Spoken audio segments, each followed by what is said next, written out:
Well, good morning, everyone. So wonderful to see you. We'll begin all together very bravely by singing in the gray hymnal, number 225, O Come, Emmanuel, on this snowy Sunday. So if you will, rise in body or in spirit. Don't worry, I'm mic'd, I'm loud, no one's gonna hear you. Sing out number 225, O Come, Emmanuel.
And welcome. Hello, good morning. Welcome to the First Unitarian Universalist Congregation of Ann Arbor, a presence in this community for 160 years, a liberal religious institution that encourages those who call this their spiritual home to live into Unitarian Universalist values, values that uphold justice, equality, transformation, pluralism, inclusivity, and generosity. I'm Reverend Theresa Rohlck. I'm the Minister of Pastoral Care here. I am delighted to welcome those here in the sanctuary who braved the snow and weather to be here in person, and an equally warm welcome to all those who did not hear the call of the shovel and are cozily watching the live stream at home. We will need you at home to sing very loudly so that we can hear you all over here in the sanctuary. No matter where you are, know that you are welcome here, just as you are, and it matters that you are here. Now, if you are here in person and new, there's a newcomer welcome right after the service in the Redmond room, just outside the doors, up a little bit on the left. Someone will be there to answer your questions about this congregation and about this faith in general. And if you are online and new, please introduce yourself in the chat. Let us know where you are watching from. And if you're wondering if this might be a spiritual home for you, please fill out a survey. UUAA.org/survey/newcomer survey, so we can better connect with you. Today we begin the season of Advent, a season of waiting. Now you may be waiting for apple dumplings. They are on sale today in the social hall by the YRUU, our high school youth group. They're only there till they run out, so you might want to get them today. Advent is not only about waiting, but also about preparation. And many of you prepare your own homes with pine trees, lights, decorations, Yule logs, menorahs, candles, Advent calendars. Next Sunday, after second service, we will prepare our space, this sanctuary. We will decorate our giant tree that will be right over there in the corner. And we'll gather for an informal carol sing, which will be led by our music ambassadors, I think. I think that's right. Yeah, let's just say it is. Children, I don't see any children right now, but children, please bring your adults with you and ask them to help with decorating. Everyone of any age is welcome to join in. Advent, for me, especially while I was growing up, always included an Advent calendar, where we would open one more tiny paper door each day from December 1 until Christmas Day. It was a way of marking a time of waiting that, as a child, I didn't fully understand in the way I do now. Back then, I was only waiting for Christmas, the combined secular and religious meanings, waiting for the birthday of the baby Jesus and waiting for Santa to arrive. As Unitarian Universalists, what are we waiting for in this season of Advent? Let us explore more deeply that question today as we are gathered in community for worship.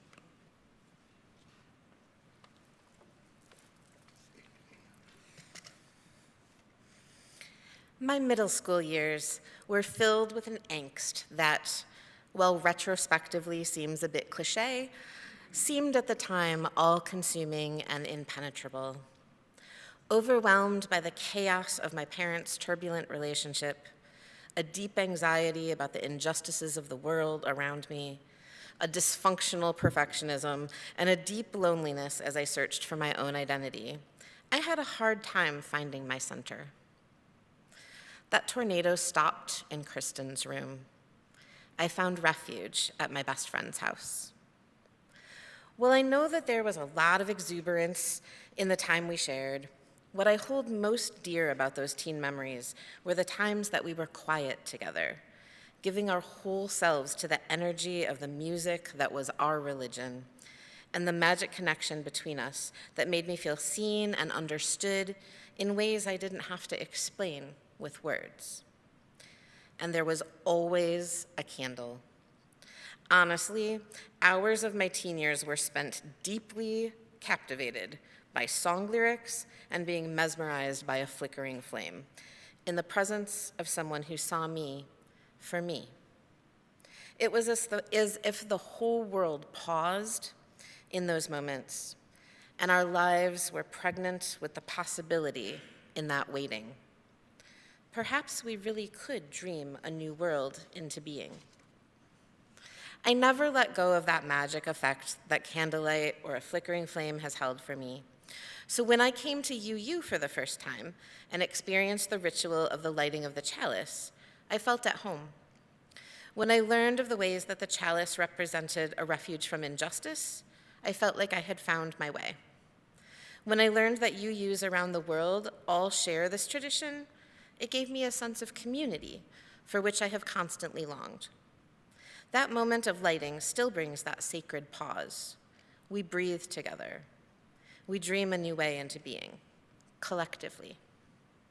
The flickering light holds the sparks that can grow into a hearth light for us all, a light that helps me to find center in the middle of a storm, and to once again be back in the safety of Kristen's room, to once again be seen. Today, Betsy Price will join us on the chancel to light that flame of safety for us all and for the whole of our community. If you're joining us online, please ready your own chalice or candle and let us know in the chat from where your flame is burning. Let us now together join in these familiar words as our chalice is lit. Together we say, we light this chalice for the light of truth. We light this chalice for the warmth of love.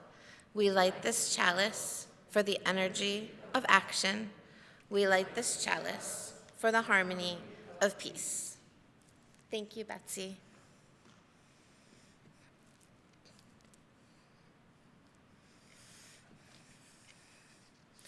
One way that I serve this congregation is by co-facilitating the Our Whole Lives, or OWL, curriculum for our 8th graders through SGD, which explores healthy relationships and sexuality. One of the things I try my hardest to get across to the teens is that we are all going to make mistakes in our relationships with other people, and that other people are going to make them with us. Sometimes those mistakes are small. Sometimes they'll be big.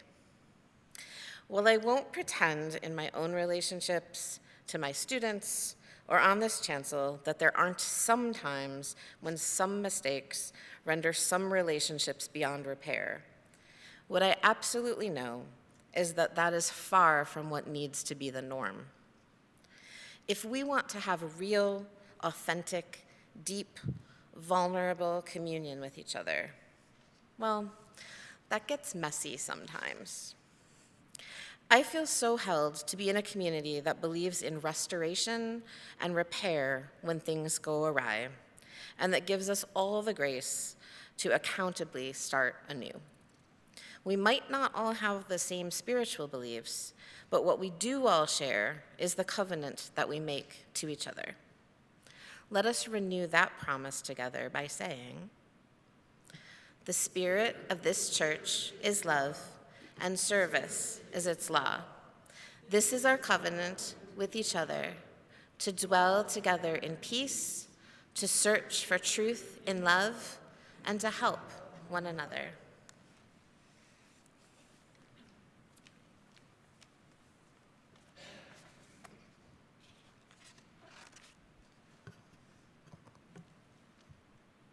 Are we there yet? Last weekend, my kids and I flew to Arizona for a whirlwind weekend to celebrate my dad's 80th birthday. And I heard that phrase a lot. On the drive to the airport, on the shuttle from the parking lot, in the security line, at the gate, on the plane, walking to baggage claim and the rental car place, driving to the hotel. And I had an equally annoying response. Nope. But it didn't seem to deter them from the constant wondering and fidgeting and groaning. Kids are notoriously impatient, especially at this time of year. And honestly, I can relate. There are so many magical things to look forward to. Favorite holiday traditions, time with family and friends, days off of work and school, the first real snow. We don't have to wait for that one anymore. Sometimes it feels like all we do is wait. We wait our turn. We wait a minute. We wait and see. We wait for the other shoe to drop. We wait in the wings. And my personal favorite, I can't wait. Of course, we can and do wait because we have to. But that anticipation can make us, well, let's let our good friends Elephant and Piggy demonstrate. Our story for all ages this morning, from the creative mind and artistic hand of Mo Willems. Waiting is not easy.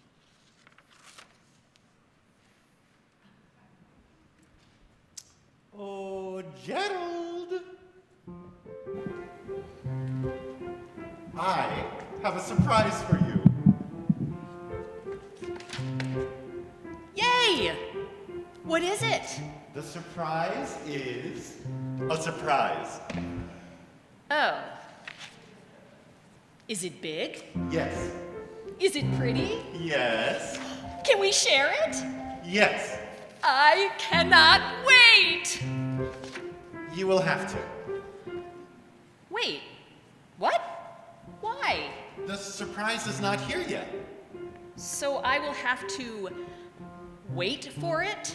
Yes.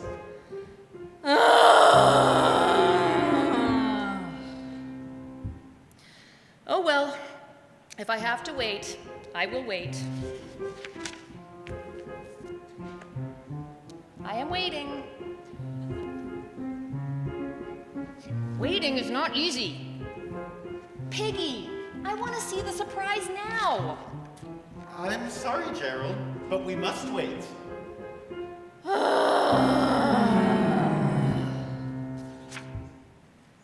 I am done waiting. I do not think your surprise is worth all this waiting. I will not wait anymore.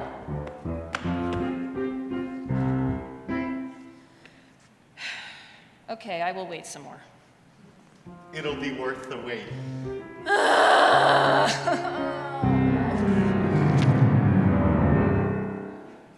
Piggy, we have waited too long. It is getting dark. It is getting darker. Soon we will not be able to see each other. Soon we will not be able to see anything. We have wasted the whole day. Well, We have waited and waited and waited and waited. And for what?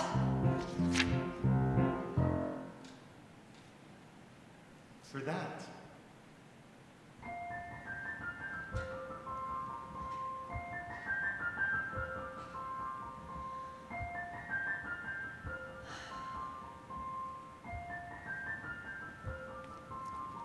That was worth the wait. I know. Tomorrow morning, I want to show you the sunrise. I can't wait. The end.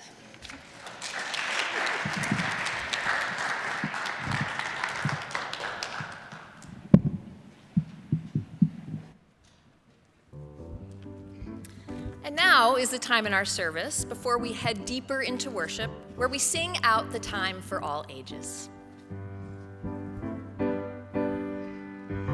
This little light of mine, I'm gonna let it shine. This little light of mine, I'm gonna let it shine. This little light of mine, I'm gonna let it shine.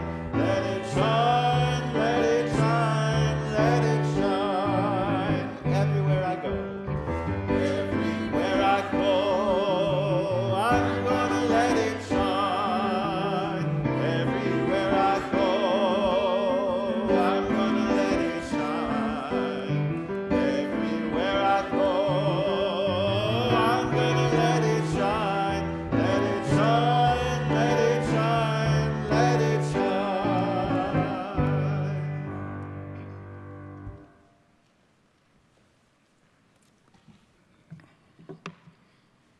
Good morning. I'm Mark Clevey. I'm the Vice President and Secretary and lifetime member and the current chairperson of the Awards Committee of the Great Lakes Renewable Energy Association. For over 30 years now, Our group has represented interests of solar energy users, businesses, and stakeholders in Michigan and around the Great Lakes. Each year, we give out a series of awards for outstanding projects in the words of Julie Baldwin from the Michigan Public Service Commission, quote, "Speed up the solar train in Michigan."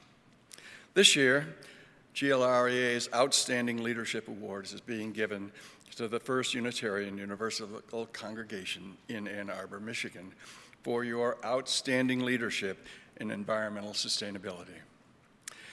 Edward Lynn, former administrator, has kindly agreed to accept this award on behalf of UUAA. Under Ed's and UUAA's leadership, your leadership, between 2010 and 2024, installed 380 solar photovoltaic panels, including 10 tracker panels, for a total of 160,000 kilowatt hours of renewable energy annually.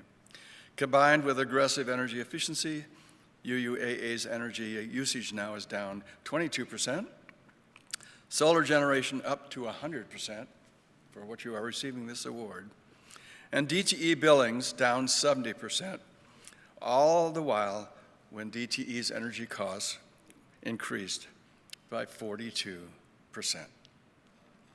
Most importantly, rather than choosing a third-party financing option and letting some outside investors come in and do this for you, UUAA wisely self-financed your energy efficiency and renewable energy upgrades. Self-financing allowed the congregation to secure 100% of the profits and benefits from this investment in environmental sustainability. These savings now help you to financially underwrite your programs and operations.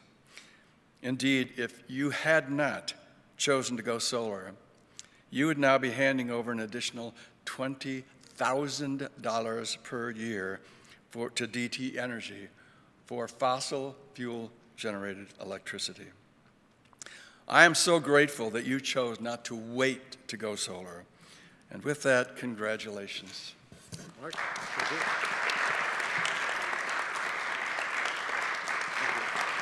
thank you.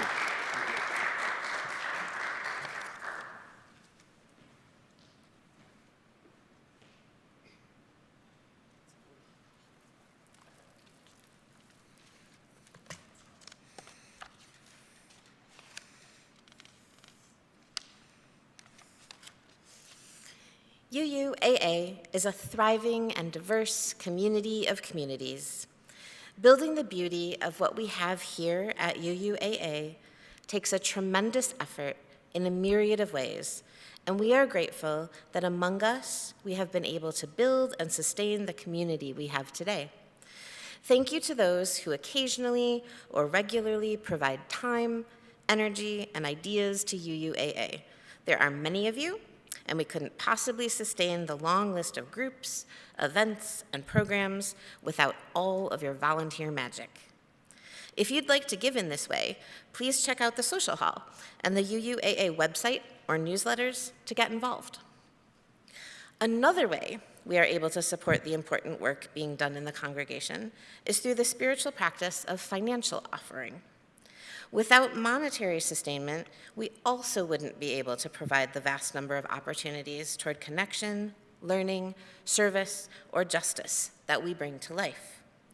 Thank you to those of you who are able to occasionally and regularly provide financial gifts to our congregation to help us fuel our programs. If you are able to financially support our beloved community, there are a couple of ways by which you can do so. If you are here with us in person, as the ushers come down the aisles, we invite you to drop cash or checks in the offering baskets.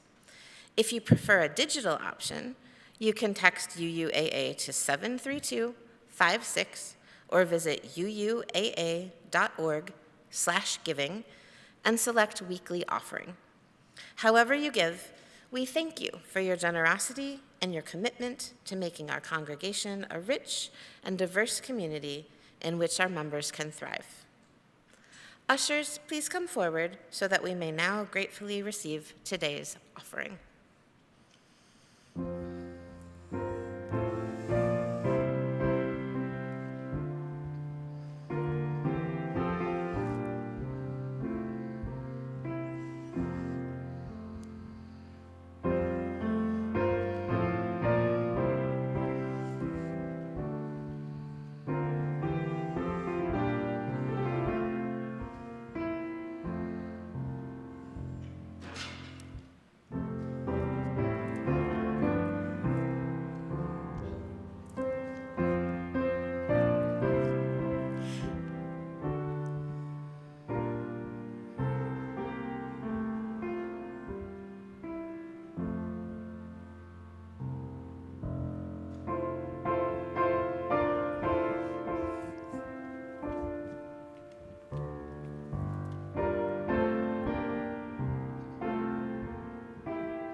That was beautiful. Thank you, Allison.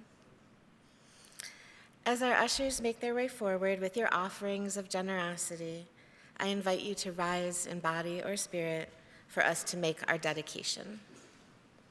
We dedicate our offering by saying, "To the work of this congregation, which is weaving a tapestry of love and action, we dedicate our lives, and these are offerings."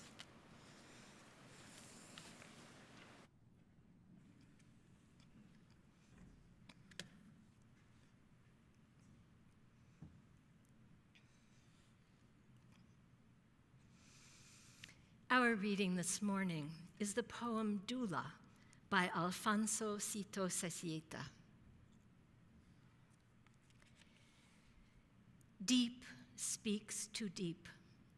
Womb greets womb, and blessed are you who wriggled and writhed, who left behind the warmth of the uterus and crawled through mucus and blood.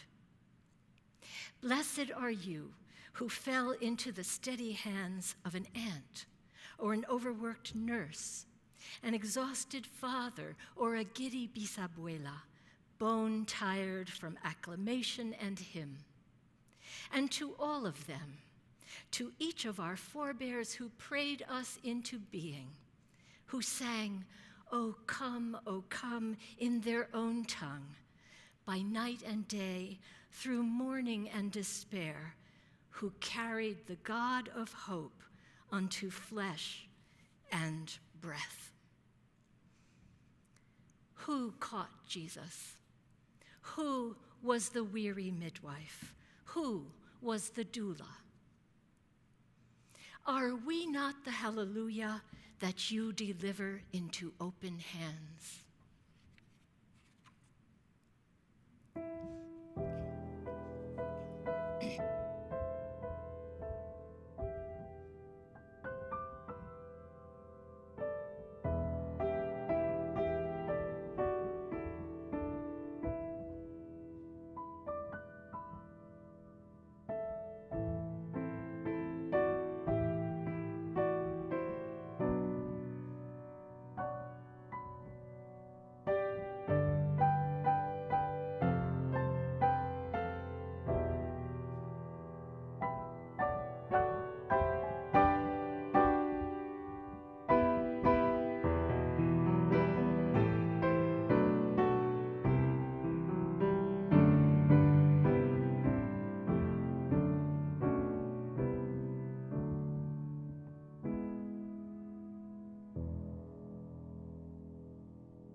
What does it mean to wait for a blessing we see hovering on the distant horizon? Has there been a time in your life when you have been suspended in some sort of waiting room? I am remembering a time, years ago, when I was ill and in pain. Even after diagnosis, I was still in limbo, as the only treatments that could mitigate my symptoms would take time, months and even years to take effect. I learned a core truth about the weight that stretched ahead of me.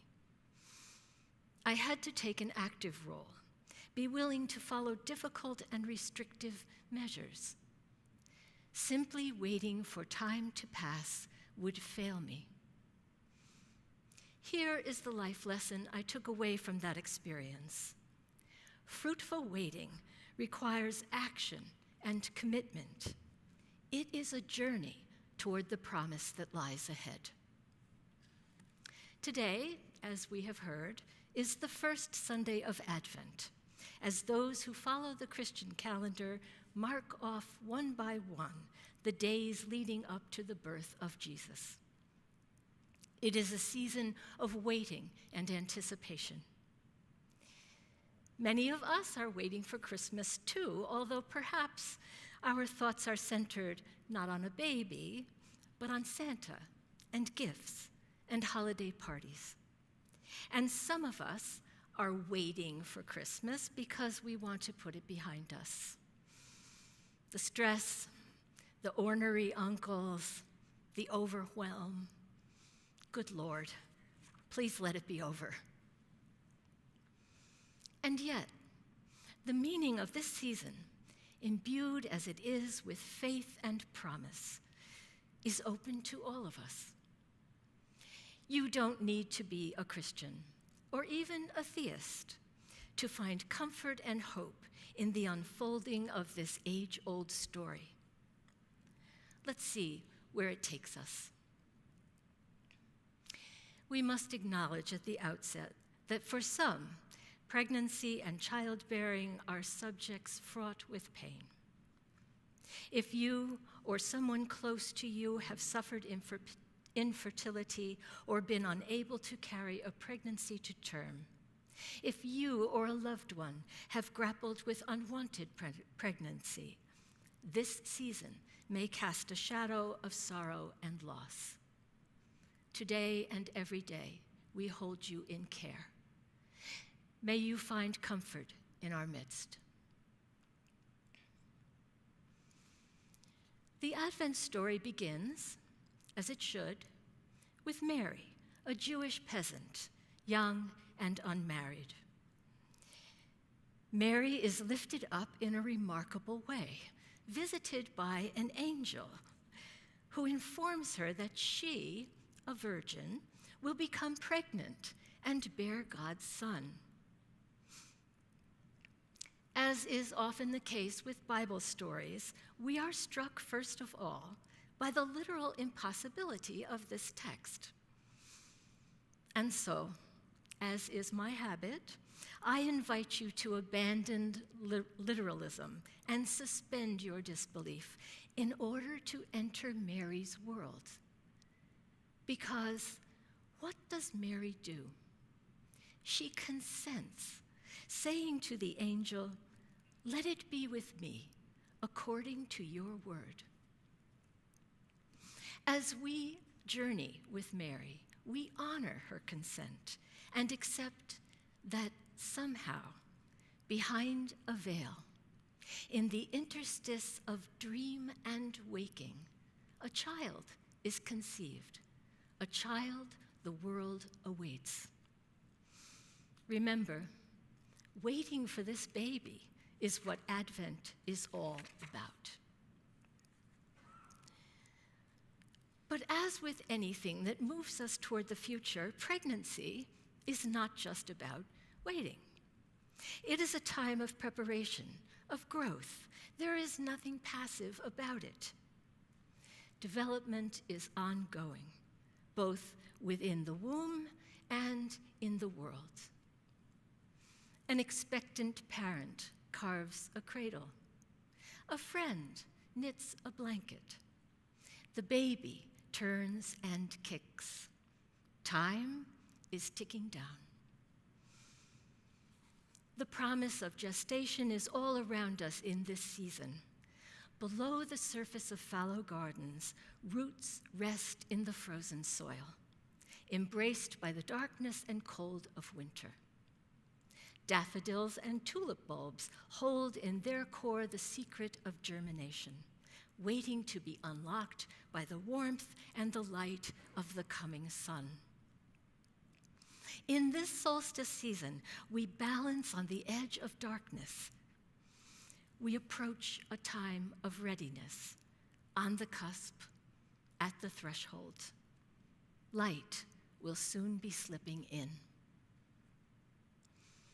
The fields may lie quiet, but they are not dead. Life shelters in the cold soil, pulsing with promise as the earth tilts toward the sun. It is not for nothing that Christians celebrate the birth of Jesus as the coming of light into the world. A desired pregnancy is a powerful metaphor, and Mary's, shrouded in mystery, is more powerful still. A holy seed implants, and the world is set on a new course. In the darkness, there is movement, a stirring, silent and secretive, creation at the bone and heart of things. A pulsing rhythm arises, tendrils reach out, connecting.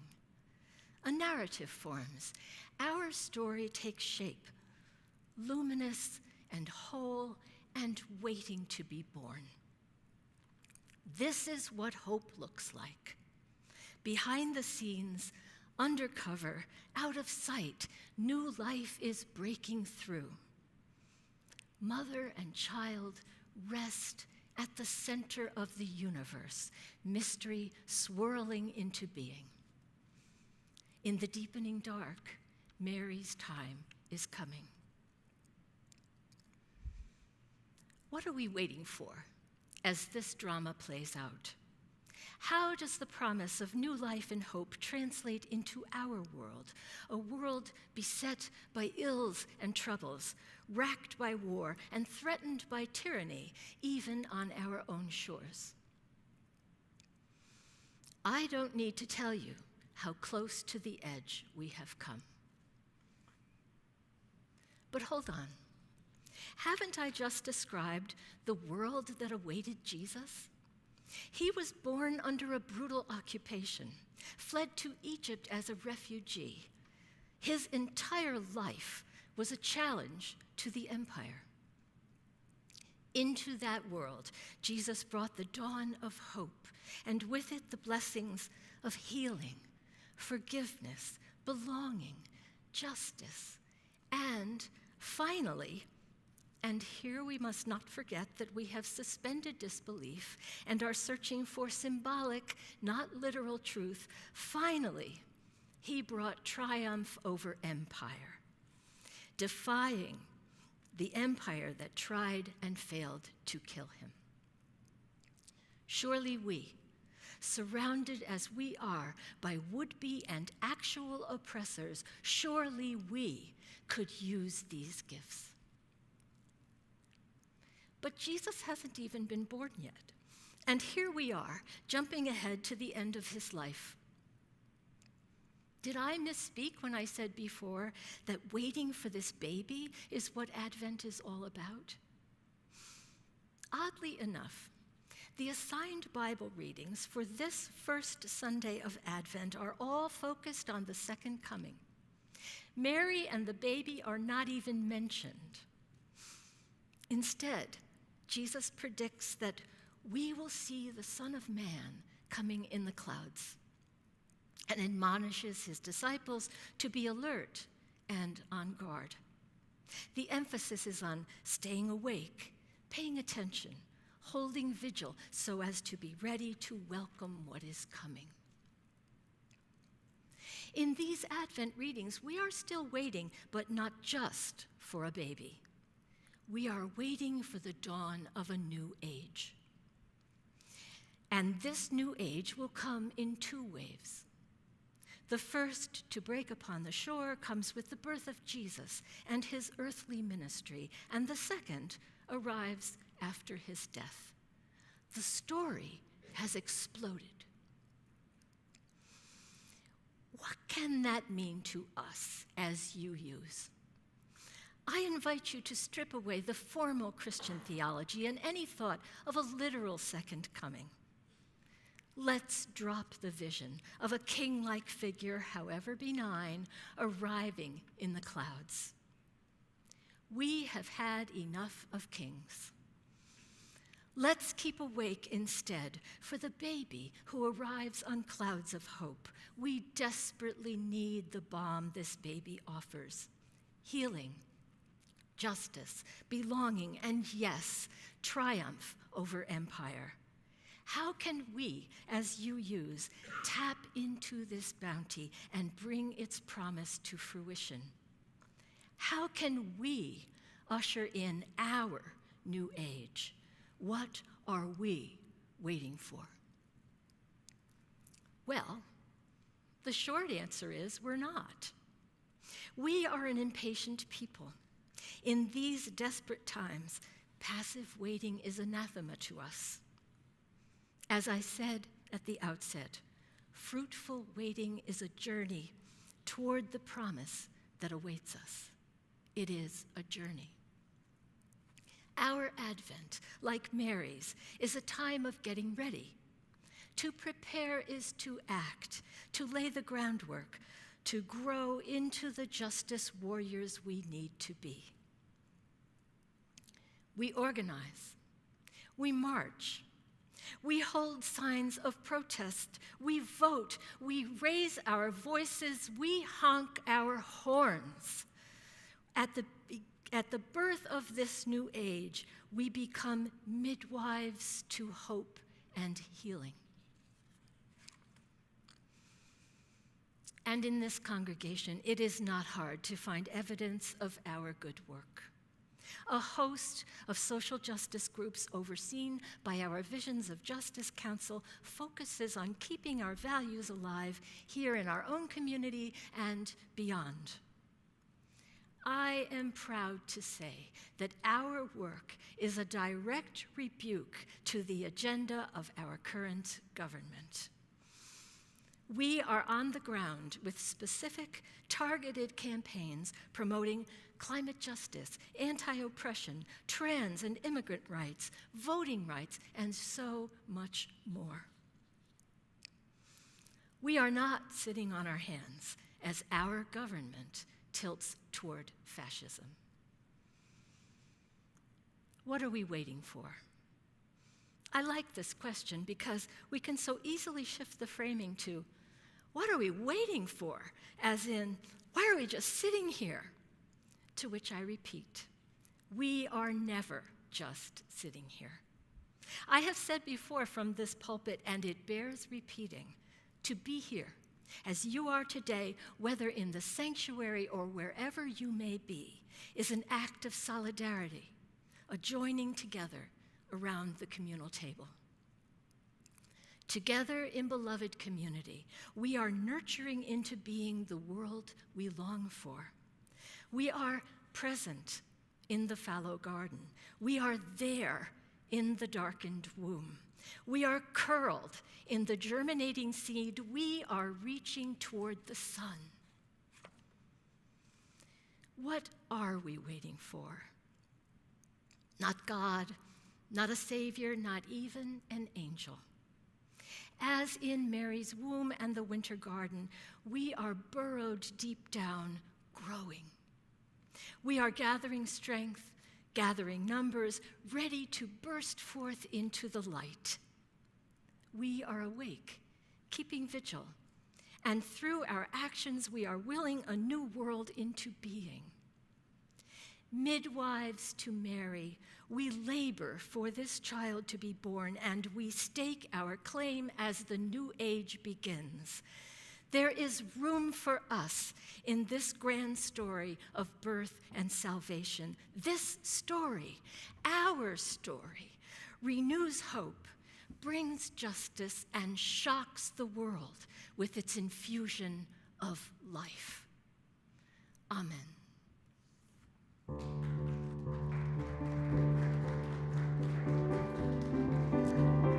Friends, I invite you to rise in body or in spirit, turning in our teal hymnal to hymn number 1030, Siahamba, as we sing together hymn number 1030, Siahamba.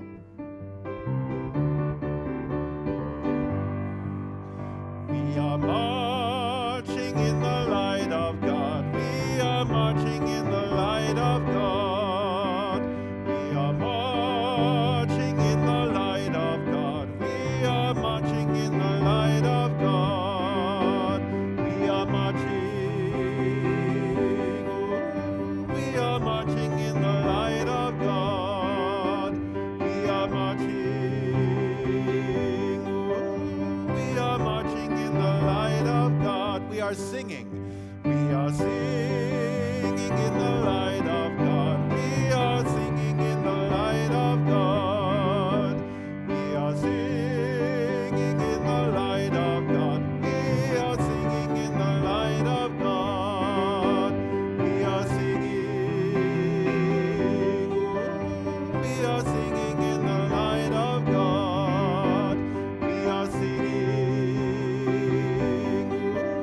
We are singing.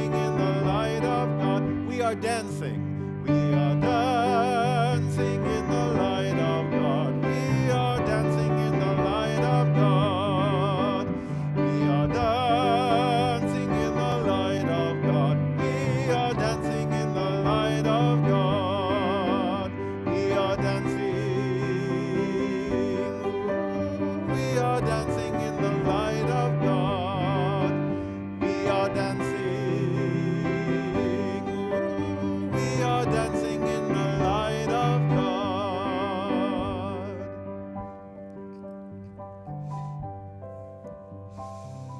Friends, beloveds, to quote the messenger angel of Christmas, do not be afraid. Seeds are scattered everywhere on the fallow ground, and we are the sowers. A great promise is unfolding. A baby is coming, and we are on the march. Our strong hearts are nurturing hope into being as we await the hallelujah that will be delivered into our open arms. Go forth in this season of peace and promise, knowing you are held in love.